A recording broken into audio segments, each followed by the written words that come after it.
আল্লাহ রব্বুল আলামিনের কুদরত আপনার উপর সরাসরি বর্ষণ হবে। আপনি আল্লাহর গায়েবী সাহায্য পাবেন।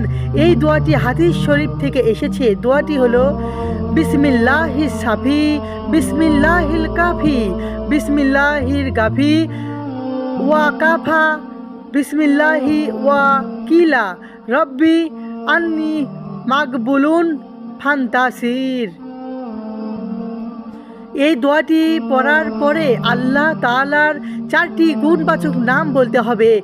ইয়া আল্লাহ, ইয়া রহমান, ইয়া রহিম, ইয়া করিম। তারপর শেষে বলবেন সাল্লাল্লাহু আলাইহি ওয়াসাল্লাম। প্রিয় দর্শক, আমি দোয়াটি আবারও বলে দিচ্ছি। বিসমিল্লাহিস সাফি বিসমিল্লাহিল কাফি বিসমিল্লাহিল গাফি ওয়া কাফা বিসমিল্লাহি ওয়া কিলা